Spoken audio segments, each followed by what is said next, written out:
ಇವಾಗ ಬಂದು ಡೆಮೋ ಕಡೆ ಹೋಗೋಣ. ಅದಕ್ಕೋಸ್ಕರ ನಾನು ಬಂದು ಎಲ್ಲ ಸೋರ್ಸ್ ಕೋಡ್ನ ಬಂದು ನಾನು ಕ್ಯೂಬರ್ನೆಟಿಸ್ ಏನಿದೆ ಪಬ್ಲಿಕ್ ಒಳಗಡೆ ಒಂದು ಕ್ಯೂಬರ್ನೆಟಿಸ್ ಅಂತ ಒಂದು ಕ್ರಿಯೇಟ್ ಮಾಡಿದ್ದೀನಿ ಫೋಲ್ಡರು. ಅದರೊಳಗಡೆ ಬಂದು ನೀವು 22 ಏನಿದೆ ಇದರೊಳಗಡೆ ಹೋಗ್ಬೋದು. ಇಲ್ಲಿ ಬಂದು ಇಂಗ್ರೆಸ್ನ ಇನ್ಸ್ಟಾಲ್ ಮಾಡೋಕ್ಕೆ ಏನು ಕಮೆಂಟ್ಸ್ ಬೇಕು, ಅದೇ ರೀತಿ ಯಾವುದಾದ್ರೂ ಒಂದು ಅಪ್ಲಿಕೇಶನ್ ಡಿಪ್ಲಾಯ್ ಮಾಡೋಕ್ಕೆ ಏನು ಕಮೆಂಟ್ಸು, ಅದಾದಮೇಲೆ ಇಂಗ್ರೆಸ್ ರೂಲ್ಸ್ನ ಯಾವ ರೀತಿ ಕ್ರಿಯೇಟ್ ಮಾಡ್ತೀವಿ ಅನ್ನೋದೆಲ್ಲನೂ ಇಲ್ಲಿ ನಿಮಗೆ ಡೀಟೇಲ್ ಆಗಿ ಕೊಟ್ಟಿರ್ತೀನಿ ನಾನು. ಮೊದಲು ನಾವು ಅಪ್ಲಿಕೇಶನ್ನ ಡಿಪ್ಲಾಯ್ ಮಾಡಬೇಕಾಗುತ್ತೆ. ನಮಗೆ ಬಂದು 3 ಅಪ್ಲಿಕೇಶನ್ ಬೇಕಾಗುತ್ತೆ.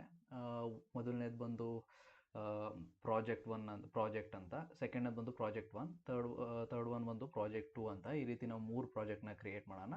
ಮತ್ತು 3 ಡೊಮೈನ್ನ ಕ್ರಿಯೇಟ್ ಮಾಡಿ, ಒಂದು ಡೊಮೈನಲ್ಲಿ 3 ಸಬ್ ಡೊಮೈನ್ನ ಕ್ರಿಯೇಟ್ ಮಾಡಿ ಅದ್ರ ಮುಖಾಂತರ ನಾವು ಈ ಪರ್ಟಿಕ್ಯುಲರ್ ಏನಿದೆ ಅಪ್ಲಿಕೇಶನ್ನ ಇಂಗ್ರೆಸ್ ಕಂಟ್ರೋಲ್ ಒಂದೇ ಒಂದು ಲೋಡ್ ಬ್ಯಾಲೆನ್ಸರ್ ಮುಖಾಂತರ ನೀವು ಇಂಗ್ರೆಸ್ ಕಂಟ್ರೋಲನ್ನು ಆಕ್ಸೆಸ್ ಮಾಡಿ ನೋಡೋಣ. ಇವಾಗ ಬಂದು ನಾನು ಡಿಪ್ಲಾಯ್ಮೆಂಟ್ ML ಫೈಲ್ನ ಓಪನ್ ಮಾಡ್ತೀನಿ. ಇದರೊಳಗಡೆ ಬಂದು ನಿಮಗೆ ಪ್ರಾಜೆಕ್ಟು, ಪ್ರಾಜೆಕ್ಟ್ 1, ಪ್ರಾಜೆಕ್ಟು ಈ ರೀತಿ 3 ಪ್ರಾಜೆಕ್ಟ್ಗಳಿದೆ ನಿಮಗೆ. ಇದರಲ್ಲಿ ಯಾವ ರೀತಿ ಅನ್ನೋದನ್ನು ನಿಮಗೆ ಎಕ್ಸ್ಪ್ಲೈನ್ ಮಾಡ್ತೀನಿ. ಇದರೊಳಗೆ ಬಂದು ನಾನು ಡಿಪ್ಲಾಯ್ಮೆಂಟ್ ML ಫೈಲ್ನ ತೊಗೊಂಡಿದ್ದೀನಿ, ಮೊದಲನೇ ಪ್ರಾಜೆಕ್ಟು. ಇದರೊಳಗಡೆ ಬಂದು ನಾನು ರೆಪ್ಲಿಕಾ ಸೆಟ್ 1 ಇಕ್ತಾ ಇದ್ದೀನಿ. ಅದಾದಮೇಲೆ ಬಂದು ನಾನಿಲ್ಲಿ ಇಮೇಜ್ ಬಂದು HDPD ಲೇಟೆಸ್ಟ್ ತೊಗೊಂಡಿದ್ದೀನಿ, ಒಂದು ಪರ್ಟಿಕ್ಯುಲರ್ ವೆಬ್ ಸರ್ವರ್ನ. ಆ ವೆಬ್ ಸರ್ವರ್ ಒಳಗಡೆ ಬಂದು ನಾನು ಇದೆಲ್ಲನೂ ವೇರಿಯೇಬಲ್ನ ಪಾಸ್ ಮಾಡ್ತಾ ಇದ್ದೀನಿ. ಓಕೆನಾ, ಇದ್ರದ್ದೆಲ್ಲ ಟೆನ್ಷನ್ ತೊಗೊಳಕ್ಕೆ ಹೋಗ್ಬಿಡಿ. ಇಲ್ಲಿ ಏನು ಮಾಡ್ತಾ ಇದ್ದೀನಿ ಅಂತಂದರೆ ನಾನೊಂದು ವೆಬ್ ಸರ್ವರ್ನ ಲಾಂಚ್ ಮಾಡ್ತಾ ಇದ್ದೀನಿ. ಅದರೊಳಗಡೆ ಬಂದು ನಾನು ಕಾನ್ಫಿಗ್ ಮ್ಯಾಪ್ ಏನಿದೆ, ಕಾನ್ಫಿಗ್ ಮ್ಯಾಪ್ನ ಯೂಸ್ ಮಾಡಿಕೊಂಡು ಪರ್ಟಿಕ್ಯುಲರಾಗಿ ನಿಮಗೆ ಡಿಫಾಲ್ಟಾಗಿ ಯಾವುದೋ ಒಂದು ಅಪಾಚಿ ವೆಬ್ ಸರ್ವರ್ ಆಗಲಿ ಲಾಂಚ್ ಮಾಡ್ತು ಅಂತಂದರೆ ಅಪಾಚಿ ವೆಬ್ ಸರ್ವರ್ದು ಒಂದು ಟೆಂಪ್ಲೇಟ್ ಬರುತ್ತೆ. ಆ ಟೆಂಪ್ಲೇಟ್ನ ನಾವು ಯೂಸ್ ಮಾಡ್ತಾ ಇಲ್ಲ. ಇಲ್ಲಿ ಬಂದು ನಮ್ಮದು ಓನ್ ಟೆಂಪ್ಲೇಟ್ನ ನಾವು ಬರೆದು ಅದಕ್ಕೆ ಪಾಸ್ ಮಾಡ್ತಾ ಇದ್ದೀವಿ ಅಷ್ಟೇ. ಏನಕ್ಕೆ ಅಂತ ಅಂದರೆ ಪರ್ಟಿಕ್ಯುಲರಾಗಿ ಡೇಟಾ ಇನ್ ಕೇಸ್ ಏನಾದರೂ ಒಂದು ಡೊಮೈನಿಂದ ನಾವೇನಾದರೂ ಫೆಚ್ ಮಾಡ್ತು ಅಂತಂದರೆ ಅಥವಾ ಸರ್ಚ್ ಮಾಡ್ತು ಅಂತಂದರೆ ಪರ್ಟಿಕ್ಯುಲರ್ ಯಾವ ಕೋಡ್ ಓಪನ್ ಆಗ್ತಾಯಿದೆ, ಯಾವ ಪ್ರಾಜೆಕ್ಟ್ ಓಪನ್ ಆಗ್ತಾಯಿದೆ ಅಂತ ನಮ್ಗೆ ಗೊತ್ತಾಗಬೇಕಲ್ಲ. ಅದಕ್ಕೋಸ್ಕರ ನಾನು ಬಂದು ಇಲ್ಲಿ ಒಂದು ಕಾನ್ಫಿಗ್ ಮ್ಯಾಪ್ನ ಯೂಸ್ ಮಾಡಿಕೊಂಡು ಇಲ್ಲಿ ಒಂದು ಫೈಲ್ನ ಪಾಸ್ ಮಾಡ್ತಾ ಇದ್ದೀನಿ, index.html ಅಂತ. ಇದರೊಳಗಡೆ ಬಂದು ಈ ಕಂಟೆಂಟ್ ಹಾಕಿದ್ದೀನಿ. ಈ ಕಂಟೆಂಟ್ ಒಳಗಡೆ ನಾನು ಏನು ಮಾಡ್ತಾ ಇದ್ದೀನಿ ಅಂತ, ದಿಸ್ ಈಸ್ ಪ್ರೋ ಪಾಡ್ ಅಂತಂದರೆ ಇದು ಪ್ರಾಜೆಕ್ಟ್ದು ಏನಿದೆ ಆ ಪಾಡು, ಫಸ್ಟ್ ಪಾಡು. ಅದೇ ರೀತಿ ಇಲ್ಲಿ ನಾನು 3 ML ಫೈಲ್ನ ಒಂದೇ ML ಫೈಲ್ ಒಳಗಡೆ ನಾನು ಮರ್ಜ್ ಮಾಡಿದ್ದೀನಿ. ಮೊದಲನೇ ML ಫೈಲ್ ಬಂದು ಡಿಪ್ಲಾಯ್ಮೆಂಟು, ಇಲ್ಲಿ ನೋಡ್ಬೋದು ಡಿಪ್ಲಾಯ್ಮೆಂಟು. ಈ ಡಿಪ್ಲಾಯ್ಮೆಂಟ್ ಒಳಗಡೆ ನಾನು ಎನ್ವೈರನ್ಮೆಂಟ್ ವೇರಿಯೇಬಲ್ ಥರ ಒಂದು ಕಾನ್ಫಿಗ್ ಮ್ಯಾಪ್ನ ನಾನು ಪಾಸ್ ಮಾಡ್ತಾ ಇದ್ದೀನಿ ಅಷ್ಟೇ, ಮೌಂಟ್ ಮಾಡ್ತಾ ಇದ್ದೀನಿ ಪರ್ಟಿಕ್ಯುಲರ್ ಪಾತ್ಗೆ. ನಿಮಗೆ ಈ ಪರ್ಟಿಕ್ಯುಲರ್ ಯಾವ ರೀತಿ ಕಾನ್ಫಿಗ್ ಮ್ಯಾಪ್ನ ಕ್ರಿಯೇಟ್ ಮಾಡೋದು ಅಥವಾ ಮೌಂಟ್ ಮಾಡೋದು, ಏನಕ್ಕೆ ಮೌಂಟ್ ಮಾಡ್ತೀವಿ ಅನ್ನೋದು ಗೊತ್ತಾಗಿಲ್ಲ ಅಂತಂದರೆ ಪ್ರೀವಿಯಸ್ ವೀಡಿಯೋದಲ್ಲಿ ನಾನು ಕಾನ್ಫಿಗ್ ಮ್ಯಾಪ್ ಬಗ್ಗೆ ಎಕ್ಸ್ಪ್ಲೇನ್ ಮಾಡಿದ್ದೀನಿ, ಅದನ್ನು ನೀವು ರೆಫರ್ ಮಾಡ್ಬೋದು. ಅದಾದಮೇಲೆ ಬಂದು ನಾನು ಕಾನ್ಫಿಗ್ ಮ್ಯಾಪ್ನ ಕ್ರಿಯೇಟ್ ಮಾಡ್ತೀನಿ. ಇದರೊಳಗಡೆ ಬಂದು index.html ನಮ್ಮದೇನಿದೆ ಕಸ್ಟಮೈಸ್ಡ್ index.html ಅದು ಪಾಸ್ ಮಾಡಿ ಇದರೊಳಗಡೆ ಯಾವಾಗ ಇದು ಡಿಪ್ಲಾಯ್ಮೆಂಟ್ ML ಫೈಲ್ ಒಂದು ಪಾಡ್ನ ಕ್ರಿಯೇಟ್ ಮಾಡುತ್ತೋ ಇದಕ್ಕೆ ಈ ಪರ್ಟಿಕ್ಯುಲರ್ ವ್ಯಾಲ್ಯೂ ಪುಷ್ ಆಗುತ್ತೆ. ಇದರಲ್ಲಿ ಬಂದು ಮೊದಲನೇ ಪ್ರಾಜೆಕ್ಟ್ ಎಲ್ಲಿ ಬಂತು ಅಂದರೆ ದಿಸ್ ಈಸ್ ಪ್ರೋ ಪಾಡ್ ಅಂತ ತೋರಿಸುತ್ತೆ, ಪ್ರಾಜೆಕ್ಟ್ ಪಾಡ್ ಅಂತ ಮೊದಲನೇ ಪ್ರಾಜೆಕ್ಟ್ ಅಂತ. ಅದಾದಮೇಲೆ ಇದು ಬಂದು ನಾನು ಎಕ್ಸ್ಪೋಸ್ ಮಾಡ್ತಾ ಇದ್ದೀನಿ. ಔಟ್ಸೈಡಿಂದ ನಾನು ಆಕ್ಸೆಸ್ ಮಾಡಬೇಕಾಗಿರೋದ್ರಿಂದ ನಾನು ಬಂದು ಸರ್ವಿಸಸ್ನ ಕ್ರಿಯೇಟ್ ಮಾಡ್ತೀನಿ. ಸರ್ವಿಸಸ್ ಬಂದು ನೇಮ್ ಬಂದು ಪ್ರೋ ಸರ್ವಿಸಸ್ ಅಂತ ಕೊಡ್ತಾ ಇದ್ದೀನಿ, ಮತ್ತು 80 ಪೋರ್ಟ್ ಆಗಿರುತ್ತೆ ಇದು. ಇದರಲ್ಲಿ ಬಂದು ಲೋಡ್ ಬ್ಯಾಲೆನ್ಸರ್ನ ನಾನು ಎಕ್ಸ್ಪೋಸ್ ಮಾಡ್ತಾ ಇದ್ದೀನಿ. ಅದೇ ರೀತಿ ಪ್ರಾಜೆಕ್ಟ್ 1 ಹೋಯಿತು ಅಂತಂದರೆ ಸೇಮ್ ಇರುತ್ತೆ, ಜಸ್ಟು ಕಂಟೆಂಟಲ್ಲಿ ಬಂತು ಅಂತಂದರೆ ಇದು ಜಸ್ಟ್ ಇದೊಂದು ಕಂಟೆಂಟ್ ಚೇಂಜ್ ಆಗಿರುತ್ತೆ ಅಷ್ಟೇ. ಪ್ರೋ 1 ಚೇಂಜ್ ಆಗಿರುತ್ತೆ, ಅದೇ ರೀತಿ ಸರ್ವಿಸ್ ನೇಮ್ ಚೇಂಜ್ ಆಗಿರುತ್ತೆ, ಅದೇ ರೀತಿ ಡಿಪ್ಲಾಯ್ಮೆಂಟ್ದು ನೇಮು ಬಂದು ಚೇಂಜ್ ಆಗಿರುತ್ತೆ. ಇಲ್ಲಿ ನೋಡ್ಬೋದು ಪ್ರೋ 1 ಅಂತ ಚೇಂಜ್ ಆಗಿದೆ. ಅದೇ ರೀತಿ ಪ್ರಾಜೆಕ್ಟ್ 2 ಬಂತು ಅಂತಂದರೆ ಸೇಮು 2 ಅಂತ ಚೇಂಜ್ ಆಗಿರುತ್ತೆ. ಅದೇ ರೀತಿ ಕಂಟೆಂಟಲ್ಲಿ ಬಂತು ಅಂದರೆ ಕಾನ್ಫಿಗ್ ಮ್ಯಾಪಲ್ಲಿ ಬಂತು ಅಂತ ಅಂದರೆ ನಿಮಗೆ 2 ಅಂತ ಚೇಂಜ್ ಆಗಿರುತ್ತೆ. ಓಕೆನಾ, ಇವಾಗ ಸರ್ವಿಸ್ ಚೇಂಜ್ ಆಗಿದೆ. ಇವಾಗ ಪರ್ಟಿಕ್ಯುಲರಾಗಿ ಯಾವ್ದಾದ್ರು ಒಂದು ಸರ್ವಿಸ್ನ ತೊಗೊಂಡು ನಾವೇನಾದರೂ ಪರ್ಟಿಕ್ಯುಲರ್ ಅಪ್ಲಿಕೇಶನ್ ಆ್ಯಕ್ಸೆಸ್ ಮಾಡೋಕೆ ಹೋಯಿತು ಅಂತ ಅಂದಾಗ ಯಾವ ಇನ್ಸ್ಟೆನ್ಸ್ನ ಆ್ಯಕ್ಸೆಸ್ ಮಾಡ್ತಾ ಇದ್ರೆ ಅದ್ರದ್ದು ಬಂದು ಕಂಟೆಂಟ್ ಡಿಸ್ಪ್ಲೇ ಆಗುತ್ತೆ. ಇನ್ ಕೇಸ್ ಏನಾದ್ರು ಪ್ರಾಜೆಕ್ಟ್ 2 ಏನಾದ್ರು ಆ್ಯಕ್ಸೆಸ್ ಮಾಡೋಕೆ ಹೋಗ್ತಾಯಿತ್ತು ಅಂತ ಅಂದರೆ ಈ ಪ್ರಾಜೆಕ್ಟ್ 2 ಅಂತ ಬರುತ್ತೆ. ಇಲ್ಲಿ ಬಂದು ನಾನು 3 ಲೋಡ್ ಬ್ಯಾಲೆನ್ಸರ್ ತೊಗೊಂಡಿದ್ದೀನಿ, 1, 2, 3. ಇವಾಗ ಏನಾದರೂ ನಾನು ನಾರ್ಮಲಾಗಿ ಈ ಪರ್ಟಿಕ್ಯುಲರ್ ಅಪ್ಲಿಕೇಶನ್ ನಾನು ಡಿಪ್ಲಾಯ್ ಮಾಡ್ತು ಅಂತಂದರೆ ಇದರಲ್ಲಿ ಬಂದು 3 ಲೋಡ್ ಬ್ಯಾಲೆನ್ಸರ್ನ ಕ್ರಿಯೇಟ್ ಮಾಡುತ್ತೆ. ಓಕೆನಾ, 3 ಲೋಡ್ ಬ್ಯಾಲೆನ್ಸರ್ ಕ್ರಿಯೇಟ್ ಮಾಡಿದಾಗ ಏನು ಪ್ರಾಬ್ಲಮ್ ಆಗುತ್ತೆ ಅನ್ನೋದನ್ನು ನಾನು ಪ್ರೀವಿಯಸ್ ಇದರಲ್ಲಿ ಎಕ್ಸ್ಪ್ಲೈನ್ ಮಾಡಿದೆ. ಇವಾಗ ಜಸ್ಟು ಚೆಕಿಂಗ್ ಪರ್ಪಸ್ಗೋಸ್ಕರ ಸುಮ್ಮನೆ ಲೋಡ್ ಬ್ಯಾಲೆನ್ಸರ್ನ ಕ್ರಿಯೇಟ್ ಮಾಡೋಣ. ಇದಕ್ಕೋಸ್ಕರ ನಾನು ಪ್ರಾಜೆಕ್ಟ್ 1ನ ಕಾಪಿ ಮಾಡ್ಕೊಳ್ತೀನಿ, ಪ್ರಾಜೆಕ್ಟನ್ನು. ಅದಾದಮೇಲೆ ಬಂದು ನೀವು ಯಾವುದಾದ್ರು ಒಂದು ಇನ್ಸ್ಟೆನ್ಸ್ನ ಕ್ರಿಯೇಟ್ ಮಾಡಿ, ನಾನು ಆಲ್ರೆಡಿ ಕ್ಯೂಬರ್ನೆಟಿಸ್ ಸೆಟಪ್ನ ನಾನು ಕ್ರಿಯೇಟ್ ಮಾಡಿ ಇಕ್ಕಿದ್ದೀನಿ, ಇಲ್ಲಿ ನೋಡ್ಬೋದು. ಮುರುಳಿ ಡೆಮೋ ಅಂತ ಒಂದು ಕ್ಯೂಬರ್ನೆಟಿಸ್ ಕ್ಲಸ್ಟರ್ನ ಕ್ರಿಯೇಟ್ ಮಾಡಿ ಇಕ್ಕಿದ್ದೀನಿ. ಇದರೊಳಗಡೆ ಬಂದು ನಾನು 3 ಇನ್ಸ್ಟೆನ್ಸ್ನ ನಾನು ವರ್ಕರ್ ನೋಡ್ ಏನಿದೆ ಅದನ್ನು ಡಿಪ್ಲಾಯ್ ಮಾಡಿದ್ದೀನಿ, ಕ್ರಿಯೇಟ್ ಮಾಡಿದ್ದೀನಿ. ಅದಾದಮೇಲೆ ಬಂದು ನಾನು ಪರ್ಟಿಕ್ಯುಲರಾಗಿ ನೀವು ಲೋಕಲ್ PC ಬೇಕಾದರೂ ತೊಗೊಳ್ಬೋದು. ನೀವು ಪರ್ಟಿಕ್ಯುಲರಾಗಿ ಏನಾದರೂ ಕ್ಯೂಬರ್ನೆಟಿಸ್ ಕ್ಲಸ್ಟರ್ನ ಆ್ಯಕ್ಸೆಸ್ ಮಾಡೋಕ್ಕೆ. ನಾನು ಬಂದು ಕೋಡ್ ಸ್ಪೇಸ್ನ ತೊಗೊಂಡಿದ್ದೀನಿ. ನಾರ್ಮಲಾಗಿ ನೀವು EKS ಇನ್ಸ್ಟಾಲೇಷನ್ಗೆ ಹೋಗಿತ್ತು ಅಂತಂದರೆ ಯಾವ ರೀತಿ ನಾವು ಲೋಕಲಲ್ಲಿ ಇನ್ಸ್ಟಾಲ್ ಮಾಡಿ ಯಾವ ರೀತಿ ಪರ್ಟಿಕ್ಯುಲರ್ ಕುಬರ್ನೆಟಿಸ್ ಕ್ಲಸ್ಟರ್ನ ಆಕ್ಸೆಸ್ ತೊಗೊಳ್ಳೋದು ಅಂತ ನಿಮಗೆ ಈಸಿಯಾಗಿ ಎಕ್ಸ್ಪ್ಲೈನ್ ಮಾಡಿದ್ದೀನಿ. ಅದನ್ನು ನೋಡಿದ್ರೆ ನಿಮಗೆ ಯಾವ ರೀತಿ ಒಂದು ಕುಬರ್ನೆಟಿಸ್ ಕ್ಲಸ್ಟರ್ ಕ್ರಿಯೇಟ್ ಮಾಡೋದು ಅಂತ ಗೊತ್ತಾಗುತ್ತೆ ಈಸಿಯಾಗಿ. ಇವಾಗ ಬಂದು ನನ್ನ ಹತ್ರ ಒಂದು ಕುಬರ್ನೆಟಿಸ್ ಕ್ಲಸ್ಟರ್ ಇದೆ, ಅದೇ ರೀತಿ YAML ಫೈಲ್ಗಳಿದೆ. ಇವಾಗ ಬಂದು ನಾನು ಕುಬರ್ನೆಟಿಸ್ ಕ್ಲಸ್ಟರ್ ಒಳಗಡೆ ಪರ್ಟಿಕ್ಯುಲರ್ ಅಪ್ಲಿಕೇಶನ್ ಡಿಪ್ಲಾಯ್ ಮಾಡಬೇಕು, ಅದಕ್ಕೋಸ್ಕರ ನಾನು YAML ಫೈಲ್ನ ಕ್ರಿಯೇಟ್ ಮಾಡ್ತೀನಿ. ಆಲ್ರೆಡಿ ಕ್ರಿಯೇಟ್ ಮಾಡಿದ್ರೆ ಕಾಪಿ ಮಾಡ್ತೀನಿ. ಇಲ್ಲಿ ಬಂದು ನಾನು ಕೋಡ್ ಸ್ಪೇಸಲ್ಲಿ ಇದು ಲೋಕಲ್ PC ಅಂತ ತಿಳ್ಕೊಳ್ಳಿ, ಇದರೊಳಗಡೆ ಬಂದು ನಾನು ಒಂದು ಫೈಲ್ನ ಕ್ರಿಯೇಟ್ ಮಾಡ್ತೀನಿ. ಇದು ಬಂದು ಪ್ರೋ ಅಂತ ಕ್ರಿಯೇಟ್ ಮಾಡಿ YAML ಅಂತ ಕ್ಲಿಕ್ ಮಾಡ್ತೀನಿ. ಅದಾದಮೇಲೆ ಇನ್ಸರ್ಟ್ ಮೋಡ್ಗೆ ಹೋಗಿ ಪರ್ಟಿಕ್ಯುಲರಾಗಿ ಪ್ರಾಜೆಕ್ಟ್ದು ಏನಿದೆ ಅದನ್ನು ನಾನು ಕಾಪಿ ಮಾಡ್ಕೊಂಡಿದ್ದೆನಲ್ಲ ಅದನ್ನು ಪೇಸ್ಟ್ ಮಾಡ್ತೀನಿ ಇಲ್ಲಿ. ಅದಾದಮೇಲೆ ಇಲ್ಲಿ ಬಂದು ಸೇವ್ ಮಾಡ್ತೀನಿ. ಓಕೆ, ಇಲ್ಲೇನು ಎರರ್ ಬರ್ತಾ ಇದೆ. Okay, cannot open the file writing. Okay,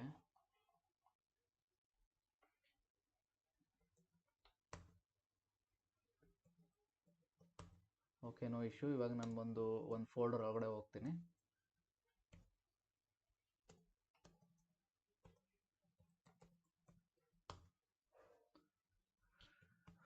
okay, ಎಲ್ಲಿದ್ದೀನಿ ನಾನು? Okay, vi pro.yml YAML file cannot be open file for writing. Okay, no issue.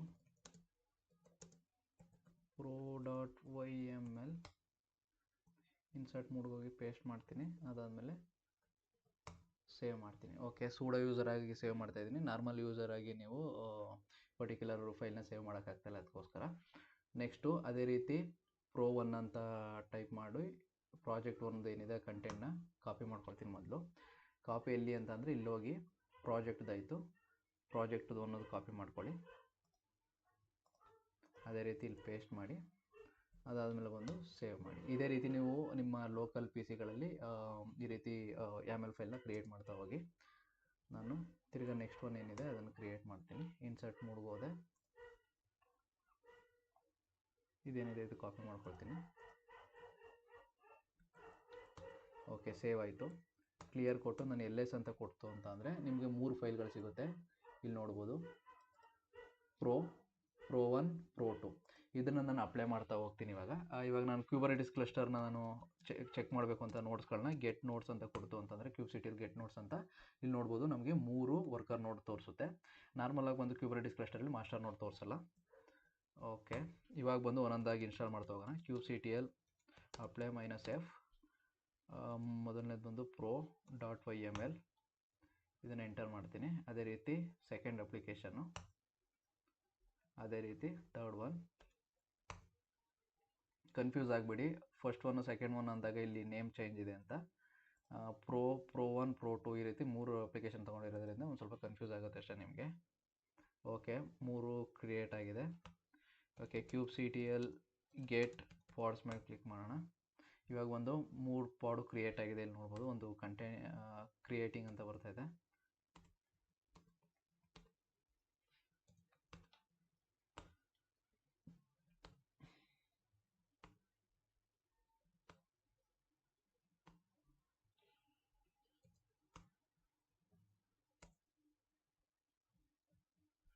Okay, ಒಂದ್ಸರಿ ಡಬಲ್ ಶೂಟ್ ಮಾಡೋಣ ಎಲ್ಲೆಲ್ಲಿ ಏನೇನಾಗ್ತದೆ ಅಂತ. Describe pod.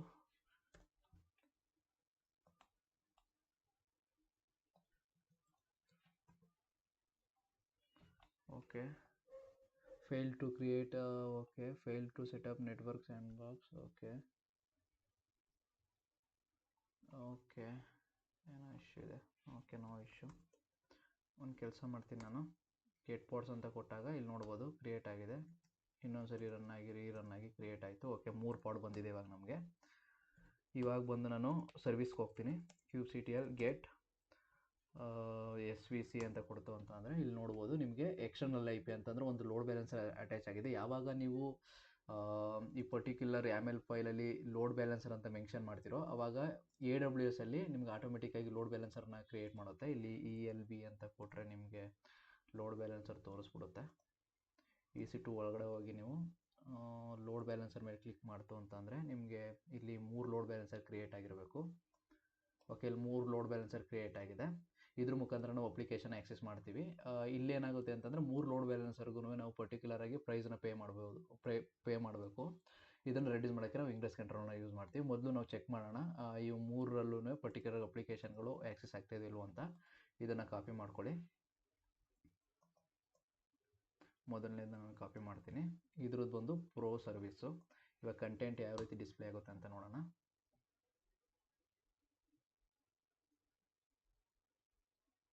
Okay, this is pro ಪಾಡ್ ಅಂತಂದರೆ ಮೊದಲನೇ application ಇದು. Project 1 ಏನಿದೆ ಅದರದ್ದು ಅಪ್ಲಿಕೇಶನ್ ಇದು. ಅದೇ ರೀತಿ ಸೆಕೆಂಡ್ ಒನ್ ನಾವು ಆ್ಯಕ್ಸೆಸ್ ಮಾಡೋಕ್ಕೆ ಟ್ರೈ ಮಾಡೋಣ. ಸೆಕೆಂಡ್ ಒನ್ ಬಂದು ಪ್ರೋ 1 ಅಂತ ಬರಬೇಕು ಕಂಟೆಂಟ್ ಒಳಗಡೆ.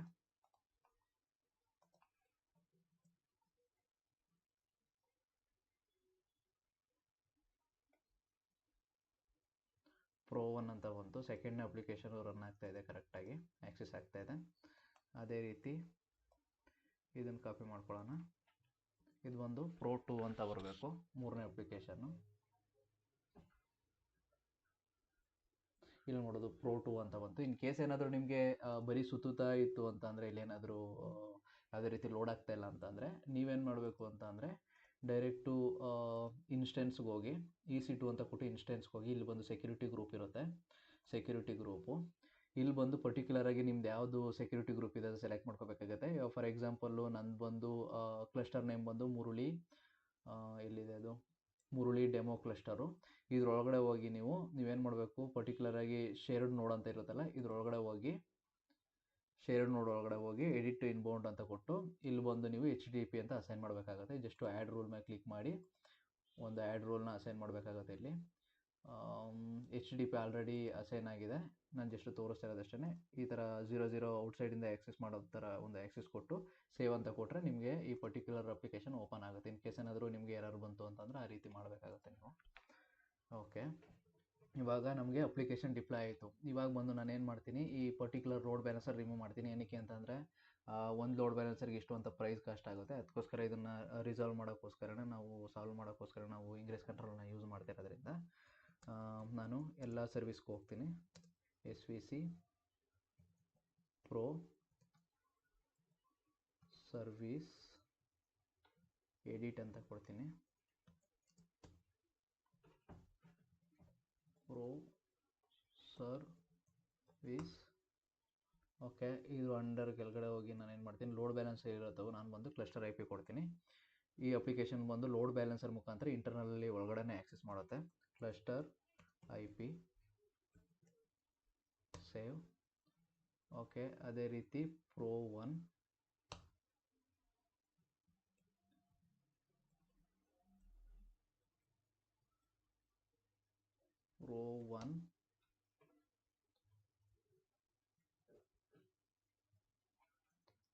ಮೇ ಬಿ ವಿಡಿಯೋ ಲೆಂತಿ ಆಗ್ಬೋದು. Cluster IP save. ಅದೇ ರೀತಿ ನಾನು ಥರ್ಡ್ ಒನ್ ಏನಿದೆ ಅದಕ್ಕೆ ಅದನ್ನು ಸೆಲೆಕ್ಟ್ ಮಾಡ್ಕೊಂಡು ಅದನ್ನು ಚೇಂಜ್ ಮಾಡ್ತೀನಿ.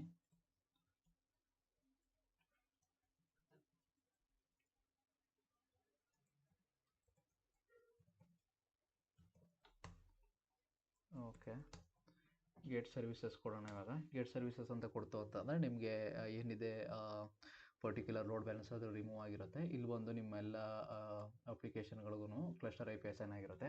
ಇವಾಗ ಬಂದು ನಾವು ಇಂಗ್ರೆಸ್ ಕಂಟ್ರೋಲರ್ನ ಡಿಪ್ಲೈ ಮಾಡೋಣ. ಕಂಟ್ರೋಲರ್ ಡಿಪ್ಲೈ ಮಾಡಿ ಜಸ್ಟ್ ಒಂದು ಲೋಡ್ ಬ್ಯಾಲೆನ್ಸರ್ ಮುಖಾಂತರ ಯಾವ ರೀತಿ ಆ್ಯಕ್ಸೆಸ್ ಮಾಡೋದು ಅಂತ ನೋಡೋಣ.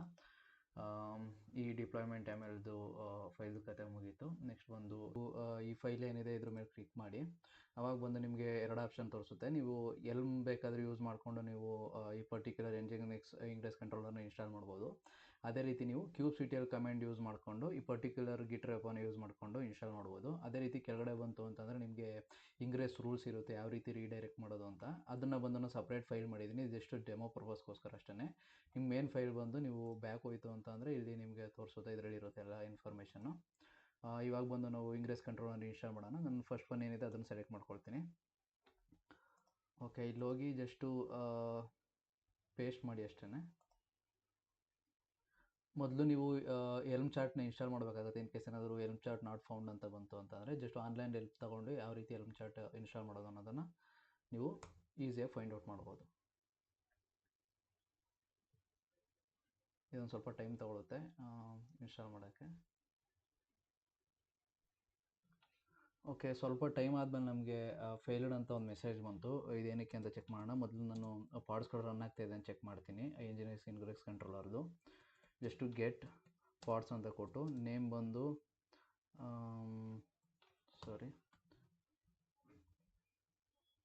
ಪಾಡ್ಸು, ಅದಾದಮೇಲೆ ಇಂಗ್ರೆಸ್ ಕಂಟ್ರೋಲರ್ದು ಬಂದು ಈ ಪರ್ಟಿಕ್ಯುಲರ್ ನೇಮ್ ಸ್ಪೇಸಲ್ಲಿ ಡಿಪ್ಲಾಯ್ ಆಗಿರೋದ್ರಿಂದ ನಾನು ಪರ್ಟಿಕ್ಯುಲರ್ ನೇಮ್ ಸ್ಪೇಸ್ನ ಕೊಡ್ತಾಯಿದ್ದೀನಿ. ಓಕೆ, ಒಂದು ಪೆಂಡಿಂಗ್ ಅಂತ ಬರ್ತಾಯಿದೆ. ಇದರಿಂದ ಮೇ ಬಿ ಫೇಲ್ಡ್ ಅಂತ ಬಂತು ಐ ಥಿಂಕ್. ಮೊದಲು ಇದನ್ನು ಡಿಸ್ಕ್ರೈಬ್ ಮಾಡೋಣ. kubectl ಡಿಸ್ಕ್ರೈಬ್, ಇದನ್ನು ಬಂದು ನಾವು ಟ್ರಬಲ್ ಶೂಟಿಂಗ್ ಯೂಸ್ ಮಾಡ್ತೀವಿ, ಡಿಸ್ಕ್ರೈಬ್ ಕಮ್ಯಾಂಡು. ಓಕೆ, ಎಂಟರ್ ಕೊಡೋಣ. ಓಕೆ, ಕೆಳಗಡೆ ಟೂ ಮೆನಿ ಪೋರ್ಟ್ಸ್. ಓಕೆ, ಇಲ್ಲೇನಾಗಿದೆ ಅಂತಂದರೆ ನಾವು ಪರ್ಟಿಕ್ಯುಲರಾಗಿ 3 ಇನ್ಸ್ಟೆನ್ಸ್ನ ಡಿಪ್ಲಾಯ್ ಮಾಡಿದ್ವಲ್ಲ, ಆ ಇನ್ಸ್ಟೆನ್ಸ್ ಬಂದು ನಾವು ಮೈಕ್ರೋ ತೊಗೊಂಡಿರೋದ್ರಿಂದ ಈ ಪರ್ಟಿಕ್ಯುಲರ್ ಏನು ಡಿಪ್ಲಾಯ್ಮೆಂಟ್ ಎಲ್ಲ ಡಿಪ್ಲಾಯ್ ಮಾಡಿದ್ವೋ ಅದಕ್ಕೆ ಸಾಕಾಗ್ತಾಯಿಲ್ಲ. ಇನ್ನು ಪರ್ಟಿಕ್ಯುಲರಾಗಿ ರಿಸೋರ್ಸ್ ಏನಿದೆ, ಮೆಮೊರಿ ಅಥವಾ CPU ಏನಿದೆ, ಅದು ಕನ್ಸ್ಯೂಮ್ಷನ್ ಜಾಸ್ತಿ ಆಗಿದೆ. ಅದಕ್ಕೋಸ್ಕರ ಅದು ಪಾಡ್ನ ಶೆಡ್ಯೂಲ್ ಮಾಡೋಕ್ಕಾಗ್ತಾಯಿಲ್ಲ. ಅದಕ್ಕೋಸ್ಕರ ನಾವು ಒಂದು ಪಾಡ್ನ ಇದು ಮಾಡಬೇಕಾಗುತ್ತೆ, ಎಕ್ಸ್ಟ್ರಾ ಕೊಡಬೇಕಾಗುತ್ತೆ. ಅದಕ್ಕೋಸ್ಕರ ನೀವೇನು ಮಾಡಿ ಅಂತ ಅಂದರೆ, ನೀವು ಮೊದಲೇ ಬರ್ಬೇಕಾದ್ರೆ ಮೀಡಿಯಮ್ ಕೊಡ್ತು ಅಂತಂದ್ರೂ ಓಕೆ, ಇಲ್ಲ ಅಂತ ಅಂದರೆ ಜಸ್ಟು ನೋಡ್ ಗ್ರೂಪ್ಗೆ ಹೋಗಿ ಕಂಪ್ಯೂಟ್ಗೆ ಹೋಗಿ ಜಸ್ಟು ಕ್ಲಸ್ಟರ್ ಒಳಗಡೆ ಹೋಗಿ ಏನಿದೆ ಡೆಮೋ ಅದಕ್ಕೆ ಒಳಗಡೆ ಹೋಗಿ ಕಂಪ್ಯೂಟ್ಗೆ ಹೋಗಿ, ಅದಾದಮೇಲೆ ಬಂದು ಇಲ್ಲಿ ಎಡಿಟ್ ಅಂತ ಒಂದು ಆಪ್ಷನ್ ಬರುತ್ತೆ. ಎಡಿಟ್ ಮೇಲೆ ಕ್ಲಿಕ್ ಮಾಡಿ ಅಲ್ಲಿ ಡಿಸೈಡು ಮ್ಯಾಕ್ಸಿಮಮ್ ಮಿನಿಮಮ್ ಅಂತ ಇರುತ್ತೆ. ಅಲ್ಲಿ 3 ಬದಲು 4 ಕೊಡಿ. ಅವಾಗ ಏನಾಗುತ್ತೆ, ನಿಮಗೆ ಒಂದು ಪರ್ಟಿಕ್ಯುಲರಾಗಿ ಒಂದು ವರ್ಕರ್ ನೋಡು, ಎಕ್ಸ್ಟ್ರಾ ಒಂದು ವರ್ಕರ್ ನೋಡ್ ಬಂದು ನಿಮಗೆ ಅಸೈನ್ ಆಗುತ್ತೆ. ಅವಾಗ ಬಂದು ಈ ಪರ್ಟಿಕ್ಯುಲರ್ ಏನಿದೆ ಏರಾರು ಬಂದು ನಾವು ಸಾಲ್ವ್ ಮಾಡ್ಬೋದು ಈಸಿಯಾಗಿ. ನೀವು ಮೊದಲೇ ಮೀಡಿಯಮ್ ಕೊಟ್ಟಿತ್ತು ಅಂತಂದರೆ ಅದು ಬೆಟರ್ ಆಗಿರುತ್ತೆ, ನಿಮ್ಗೆ ಯಾವುದೇ ರೀತಿ ಎರರ್ ಬರೋಲ್ಲ. ವೆಯ್ಟ್ ಮಾಡೋಣ. ಇದೊಂದು ನೋಡ್ ಬಂದು ಎಕ್ಸ್ಟ್ರಾ ಇದಾಗ್ತಾ ಇದೆ. ಇದೊಂದು ಸ್ವಲ್ಪ ಟೈಮ್ ತೊಗೊಳುತ್ತೆ. ಓಕೆ, ಆ್ಯಕ್ಟಿವ್ ಅಂತ ಬಂತು. ಇವಾಗ ಏನು ಮಾಡೋಣ ಅಂತ ಅಂದರೆ, ನಾವು kubectl ಗೆಟ್ ನೋಡ್ಸ್ ಅಂತ ಕ್ಲಿಕ್ ಮಾಡೋಣ. ಓಕೆ, ಇನ್ನೊಂದು ನೋಡು ಆ್ಯಡ್ ಆಗಿದೆ. ಇವಾಗ ಬಂದು ನಾನು ಕೋಡ್ nginx ಅಂತ ಕೊಡ್ತೀನಿ. May be completed. ಓಕೆ, ಇಲ್ಲಿ ನೋಡ್ಬೋದು ಕಂಪ್ಲೀಟೆಡ್ ಅಂತ ಬಂತು. ಅಂತಂದರೆ ಇಂಗ್ರೆಸ್ ಕಂಟ್ರೋಲರ್ ಏನಿದೆ ಕರೆಕ್ಟಾಗಿ ಡಿಪ್ಲಾಯ್ ಆಗಿದೆ ಅಂತ ಅರ್ಥ. ಓಕೆ, ಇದು ಮೊದಲು ಹೋಗುತ್ತೆ, ಇದು ಪ್ರಾಬ್ಲಮ್ ಏನಿಲ್ಲ. ಓಕೆ, ಇವಾಗ ನಾವು ಇಂಗ್ರೆಸ್ ಕಂಟ್ರೋಲರ್ನ ಇನ್ಸ್ಟಾಲ್ ಮಾಡಾದ್ಮೇಲೆ ನೆಕ್ಸ್ಟ್ ಸ್ಟೆಪ್ ಬಂದು ಇವಾಗ ಇಂಗ್ರೆಸ್ ರೂಲ್ ಬಗ್ಗೆ ತಿಳ್ಕೊಳ್ಳೋಣ.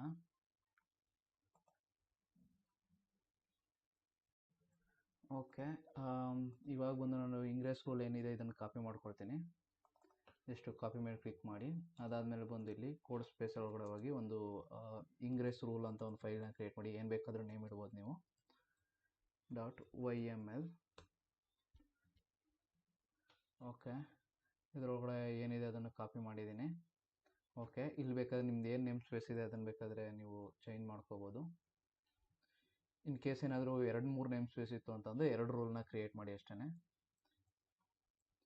2 ರೂಲ್ನ ಕ್ರಿಯೇಟ್ ಮಾಡಿ ಸೇಮ್ ಕಂಟೆಂಟ್ ಇರುತ್ತೆ ಅಷ್ಟೇ. ಇವಾಗ ಡಿಫಾಲ್ಟು. ಓಕೆ, ಮತ್ತು ಇನ್ನೊಂದು ಹೇಳೋದು ಮರೆತೆ, ಇದೇನು ಬೇಕಾಗಿಲ್ಲ ನಮ್ಗೆ ಅನೋಟೇಷನ್ ಎಲ್ಲ.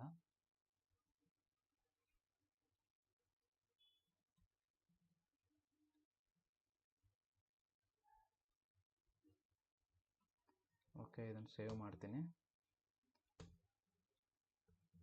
ಓಕೆ, ಇದು ಸೂಡೋ ಮೂಡಲ್ಲಿ ಹೋಗಬೇಕಾಗಿತ್ತು, ಅದಕ್ಕೋಸ್ಕರ ಎರರ್ ಬರ್ತಾ ಇರೋದಲ್ಲಿ.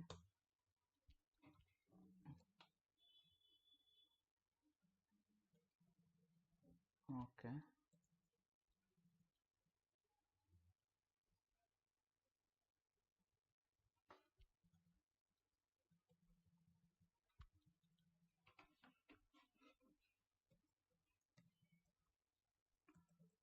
ಇದನ್ನು ಸೇವ್ ಮಾಡ್ತೀನಿ. ಅದಕ್ಕಿಂತ ಮೊದಲು ನಾನು ಈ ಪರ್ಟಿಕ್ಯುಲರ್ ಇಂಗ್ರೆಸ್ ಕಂಟ್ರೋಲರ್ ಏನಿದೆ ಅದಕ್ಕೆ ಲೋಡ್ ಬ್ಯಾಲೆನ್ಸರ್ ಅಟ್ಯಾಚ್ ಆಗಿದೆ ಚೆಕ್ ಮಾಡ್ತೀನಿ. kubectl ಗೆಟ್ svc ಕೊಟ್ಟರೆ ಪ್ರೋ ಬರ್ತಾ ಇದೆ. ಓಕೆ, ನೇಮ್ ಸ್ಪೇಸ್ ಕೊಡಬೇಕು ನಾವು. nginx. ಓಕೆ, ಇಲ್ಲಿ ನೋಡ್ಬೋದು ಪರ್ಟಿಕ್ಯುಲರ್ ಇಂಗ್ರೆಸ್ ಕಂಟ್ರೋಲರ್ಗೆ ಒಂದು ಲೋಡ್ ಬ್ಯಾಲೆನ್ಸರ್ ಅಟ್ಯಾಚ್ ಆಗಿದೆ. ಇವಾಗ ನಾವೇನೋ ರಿಕ್ವೆಸ್ಟ್ ಮಾಡಿದ್ರೆ ಈ ಲೋಡ್ ಬ್ಯಾಲೆನ್ಸರ್ಗೆ ಬರುತ್ತೆ. ಲೋಡ್ ಬ್ಯಾಲೆನ್ಸರಿಂದ ಬಂದು ಈ ಪರ್ಟಿಕ್ಯುಲರ್ ರೂಲ್ಸ್ ಮುಖಾಂತರ ಪರ್ಟಿಕ್ಯುಲರ್ ನಿಮ್ದು ಏನಿದೆ ಡೇಟಾ ಅದನ್ನು ಫೆಚ್ ಮಾಡುತ್ತೆ ಅಪ್ಲಿಕೇಶನ್ನ. ಓಕೆ, ಇವಾಗ ಇದನ್ನು ಕ್ಲಿಯರ್ ಮಾಡ್ತೀನಿ. ಇವಾಗ ಬಂದು ನಾನೇನು ಮಾಡ್ತೀನಿ, ಅಪ್ಲೈ ಮಾಡ್ತಾ ಹೋಗ್ತೀನಿ ಅಷ್ಟೇ. ಇವಾಗ ಯಾವುದನ್ನು ಕ್ರಿಯೇಟ್ ಮಾಡಿದೆ ನಾನು ಇಂಗ್ರೆಸ್ ರೂಲ್ನ ಅದನ್ನ ಅಪ್ಲೈ ಮಾಡ್ತಾ ಹೋಗ್ತೀನಿ. ಅದಕ್ಕೋಸ್ಕರ QCTL apply -F ingress rule enter ಮಾಡಿ. ಓಕೆ, ಇಂಗ್ರೆಸ್ ರೂಲ್ ಕ್ರಿಯೇಟ್ ಆಗಿದೆ. ಇಂಗ್ರೆಸ್ ರೂಲ್ ಕ್ರಿಯೇಟ್ ಆಗಿರೋದನ್ನು ಚೆಕ್ ಮಾಡಬೇಕು ಅಂತ ಅಂದರೆ QCTL ಗೆಟ್ ಇಂಗ್ರೆಸ್ ಅಂತ ಕೊಟ್ಟರೆ ಸಾಕು. ನಿಮಗೆ ಇಲ್ಲಿ ಬರುತ್ತೆ ನೋಡಿ, ಎಲ್ಲ ಓಸ್ಟುದು ಏನೇನಾಗಿದೆ, ಏನೇನು ಅಟ್ಯಾಚ್ ಆಗಿದೆ ಎಲ್ಲ ಬಂದ್ಬಿಡುತ್ತೆ. ಇವಾಗ ಬಂದು ಪರ್ಟಿಕ್ಯುಲರಾಗಿ pro-murali.shop ಏನಿದೆ ಇದನ್ನು ಕ್ಲಿಕ್ ಮಾಡಿಬಿಟ್ಟು ಓಪನ್ ಮಾಡೋಣ. ಇವಾಗ ಎಲ್ಲಿಗೆ ರೀಡೈರೆಕ್ಟ್ ಮಾಡುತ್ತೆ ನೋಡೋಣ. ಸ್ವಲ್ಪ ಟೈಮ್ ತಗೊಳುತ್ತೆ ಅಷ್ಟೇ.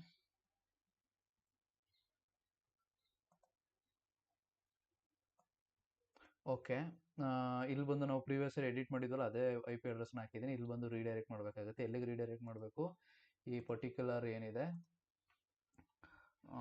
ಎಲ್ಲಿದೆ ಅದು, ಈ ಸರ್ವಿಸ್ದು ಲೋಡ್ ಬ್ಯಾಲೆನ್ಸರ್ ಬಂದು ಅಡ್ರೆಸ್ ಬಂದು ಅಲ್ಲಿ ಕೊಡಬೇಕಾಗುತ್ತೆ ನಾವು. ಸಾರಿ, ಅದೊಂದು ಹೇಳೋದು ಮರೆತೆ. ನಾನು ಇದನ್ನು ಚೇಂಜ್ ಮಾಡಿದ್ದೆ, ಅದಕ್ಕೋಸ್ಕರ ಇಲ್ಲಿ ನಿಮಗೆ ಈ ಥರ ತೋರಿಸಿದೆ ಅಷ್ಟೇ. ಎಡಿಟ್ ರೆಕಾರ್ಡು, ಇಲ್ಲಿ ಬಂದು ಅಲಿಯಾಸ್ ಅಂತ ಕೊಟ್ಟು ಬಂದು ನಿಮ್ಗೆ ಡೈರೆಕ್ಟಾಗಿ ಇಲ್ಲಿ ಡೊಮೈನ್ನ ನೀವು ಪೇಸ್ಟ್ ಮಾಡಿದ್ರು ಒಂದೊಂದು ಟೈಮ್ ತಗೊಳ್ಳಲ್ಲ. ಡೈರೆಕ್ಟ್ ಇವಾಗ ಲೋಡ್ ಬ್ಯಾಲೆನ್ಸರ್ ಅಂದರೆ AWS ಅಲ್ಲ ಲೋಡ್ ಬ್ಯಾಲೆನ್ಸ್ ಇರೋದು, ಅದಕ್ಕೋಸ್ಕರ ನೀವು ಸೆಲೆಕ್ಟ್ ಮಾಡ್ಕೋಬೇಕಾಗುತ್ತೆ. ನಾನು ಬಂದು ಅಪ್ಲಿಕೇಶನ್ನ ಲಾಂಚ್ ಮಾಡಿರೋದು AP ಸೌತ್ 1ಅಲ್ಲಿ, ಆ ಪರ್ಟಿಕ್ಯುಲರ್ ಕ್ಯೂಬರ್ನೆಟಿಸ್ ಕ್ಲಸ್ಟರಲ್ಲಿ. ಆವಾಗ ನಾವೇನು ಮಾಡಿದ್ವಿ, ಇಂಗ್ರೆಸ್ ಕಂಟ್ರೋಲರ್ ಲೋಡ್ ಬ್ಯಾಲೆನ್ಸರ್ ಬಂದು AP ಸೌತ್ 1ಅಲ್ಲಿ ಲೋಡ್ ಬ್ಯಾಲೆನ್ಸರ್ ಎನೇಬಲ್ ಆಗಿದೆ. ಇಲ್ಲಿ ಬಂದು ನೀವು ಪರ್ಟಿಕ್ಯುಲರಾಗಿ ಏನಾದರೂ pro-murali.1 ಅಂತ ಕೊಟ್ಟಾಗ ಎಲ್ಲಿಗೆ ಟ್ರಾಫಿಕ್ನ ರೌಟ್ ಮಾಡಬೇಕಾಗಿರೋದು ಲೋಡ್ ಬ್ಯಾಲೆನ್ಸರ್ಗೆ, ಅದಕ್ಕೋಸ್ಕರ ನೀವು ಇಲ್ಲಿ ಬಂದು ಈ ಅಪ್ಲಿಕೇಶನ್ ಲೋಡ್ ಬ್ಯಾಲೆನ್ಸರ್ನ ಸೆಲೆಕ್ಟ್ ಮಾಡ್ಕೋಬೇಕಾಗುತ್ತೆ. ಅದಾದಮೇಲೆ ಇಲ್ಲಿ ರೀಸನ್ ಬಂದು AP ಸೌತ್ 1 ಮುಂಬೈ ಅಂತ ಇದೆ ನೋಡಿ, ಸೆಲೆಕ್ಟ್ ಮಾಡ್ಕೊಳ್ಳಿ. ಇಲ್ಲಿ ಆಟೋಮೆಟಿಕಾಗಿ ಲೋಡ್ ಬ್ಯಾಲೆನ್ಸರ್ ಎನೇಬಲ್ ಆಗುತ್ತೆ, ನೋಡ್ಬೋದು ಇಲ್ಲಿ. ಓಕೆ, ಅದಾದಮೇಲೆ ಸೇವ್ ಕೊಡಿ. ಇವಾಗ ಪ್ರೋದಾಗಿದೆ, ಪ್ರೋದ್ ಅಟ್ಯಾಚ್ ಆಗಿದೆ. ಇವಾಗ ಪ್ರೋದ್ ಚೆಕ್ ಮಾಡೋಣ.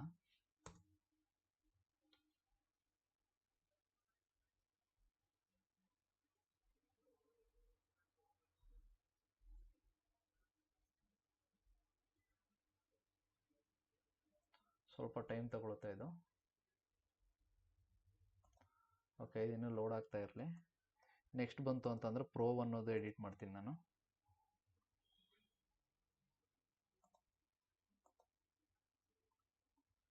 ಅಪ್ಲಿಕೇಶನ್ ರೀಸನ್ ಬಂದು ಮುಂಬೈ.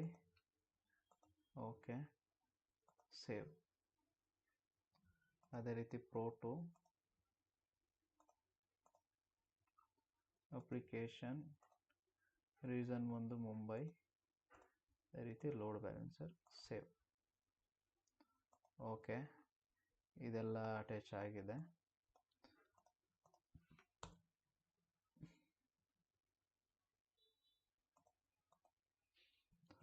pro-murali.1. ಓಕೆ,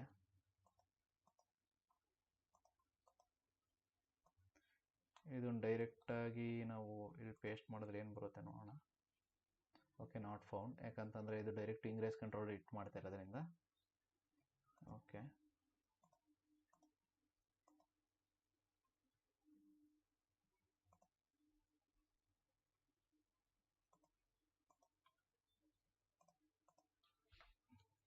ಇದನ್ನು ಕ್ಲಿಯರ್ ಮಾಡಿ ಇನ್ನೊಂದ್ಸರಿ ಇದನ್ನು ಚೆಕ್ ಮಾಡ್ತೀನಿ ನಾನು ingress. Okay, class name okay, pro2.murali1.shop pro2 ಕರೆಕ್ಟಾಗಿ ಕ್ರಿಯೇಟ್ ಮಾಡಿದ್ದೀನಿ ನೋಡ್ತೀನಿ. pro-murali1.shop pro-murali1.shop pro-1murali1.shop. ಓಕೆ, ಇದು ಕರೆಕ್ಟಾಗಿದೆ. ಇವಾಗ ಬಂದು ಇದ್ರೊಳಗಡೆ ಹೋಗ್ತೀನಿ ನಾನು, ಇಂಗ್ರೆಸ್ ಒಳಗಡೆ. ಓಕೆ, ಇಲ್ಲಿ ಇನ್ನೊಂದು ಟರ್ಮಿನಲ್ ಓಪನ್ ಮಾಡ್ಕೊಳ್ಳೋದು, ಸೇಮ್ ಟರ್ಮಿನಲ್ಲೇ ಇದನ್ನು ಚೆಕ್ ಮಾಡೋಕ್ಕೋಸ್ಕರ ಅಷ್ಟೇ. ಆ YAML ಫೈಲ್ನ ಚೆಕ್ ಮಾಡ್ಕೊಳ್ಳೋದಕ್ಕೆ ಅಷ್ಟೇ. ಇನ್ ಕೇಸ್ ನಾನು ನಿಮ್ಗೇನಾದರೂ ಇಲ್ಲಿ ಕನ್ಫ್ಯೂಸ್ ಆಗ್ತಾಯಿದೆ ಅಂತಂದರೆ ನಾನು ಇಲ್ಲಿ ಒಂದು ಫೈಲ್ನ ಓಪನ್ ಮಾಡ್ಕೊಳ್ತೀನಿ ಅಷ್ಟೇ. ಇಲ್ಲಿ ಸರ್ವಿಸ್ ಏನಿದೆ ಆ ಫೈಲ್ನ ಓಪನ್ ಮಾಡ್ಕೊಳ್ತೀನಿ. ಸರ್ವಿಸ್ ನೇಮ್ ಏನಂತ ಕೊಟ್ಟು ನಾವು ಇಲ್ಲಿ ಎಲ್ಲಿದೆ ಪ್ರೋ ಸರ್ವಿಸ್, ಇದು ಕರೆಕ್ಟಾಗಿದೆಯಲ್ಲ ಚೆಕ್ ಮಾಡ್ತೀನಿ ನಾನು. Slash path pro service, pro service ಕರೆಕ್ಟಾಗಿದೆ. ಮುರುಳಿ ಒನ್ ಡಾಟ್ ಶಾಪು ಕರೆಕ್ಟಾಗಿದೆ. ಇದನ್ನು ನೋಡೋಣ ಏನಕ್ಕೆ ಬರ್ತಾಯಿಲ್ಲ ಅಂತ.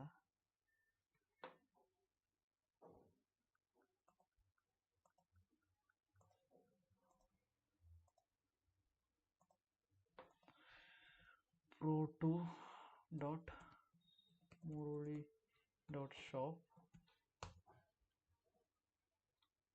ಓಕೆ ಹಿಟ್ ಆಗ್ತಾ ಇದೆ, ಇಲ್ಲಿ ನೋಡ್ಬೋದು. ಬಟ್ ನೋಡೋಣ ಏನು ಇಶ್ಯೂ ಅಂತ. ಓಕೆ, ನಾನಿಲ್ಲಿ ಕ್ಲಾಸನ್ನು ಚೇಂಜ್ ಮಾಡ್ಬಿಟ್ಟು ನೋಡ್ತೀನಿ. ಕ್ಲಾಸನ್ನು ಬಂದು ನಾನು ಕಮೆಂಟ್ ಮಾಡ್ತೀನಿ. ಇನ್ಸರ್ಟ್ ಮೋಡ್ ಹೋಗಿ ಕಮೆಂಟ್. ಓಕೆ, ಸೂಡೋ ಯೂಸರ್ ಆಗಿ ಲಾಗಿನ್ ಆಗಿಲ್ಲ. ಒಂದೊಂದು ಟೈಮ್ ಕ್ಲಾಸ್ ಏನಿದೆ ಇದ್ರದ್ದು ಇಶ್ಯೂ ಆಗ್ತಾ ಇರುತ್ತೆ ಒಂದೊಂದು ಟೈಮ್, ಅದಕ್ಕೋಸ್ಕರ.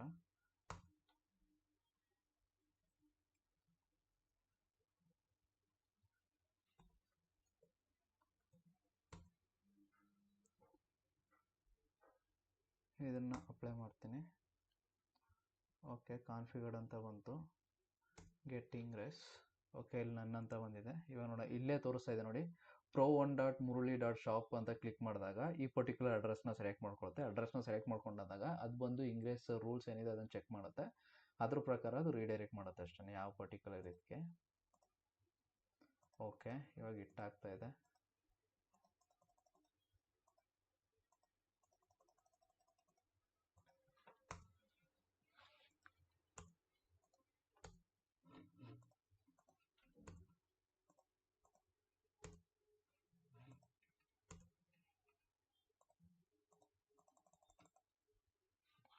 ಓಕೆ,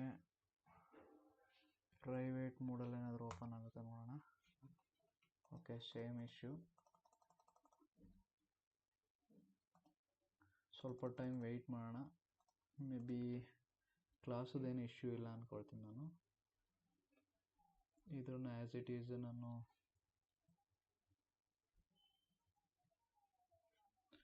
ಸೇಮ್ ಇತ್ತಲ್ಲ ಅದು ಎಲ್ಲಿದೆ. ಓಕೆ, ರೂಲ್ಸ್ ಕೆಳಗಡೆ ಇರೋದು. Okay, that's fine.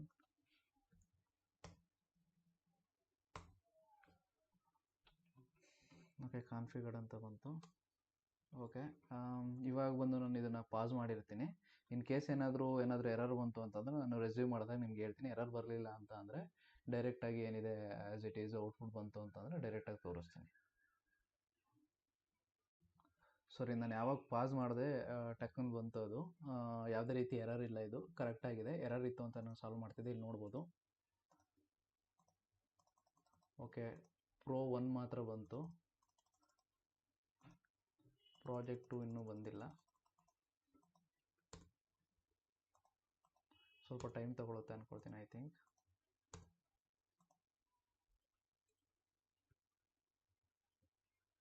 ಇದರಲ್ಲೂ ಒಂದು ಸರಿ ಚೆಕ್ ಮಾಡೋಣ. Pro 1 pro. ಓಕೆ, ಕ್ಯಾಶಲ್ಲಿ ಏನಾದ್ರು ಬರ್ತಾಯಿದೆಯಾ? Pro, sorry. Okay okay okay, just pro ಅಷ್ಟೇ. ಇಲ್ಲಿ ಪ್ರಾಜೆಕ್ಟ್ ಅಂತ ಕೊಟ್ಟಿದ್ದೀನಿ, ಸಾರಿ, ಇದೇ ಒಂದು ಮಿಸ್ ಆಗಿರೋದು. ಸಾರಿ, ಅದಕ್ಕೋಸ್ಕರ ಎರರ್ ಬರ್ತಾ ಇರೋದು ಅಷ್ಟೇ. ಓಕೆ,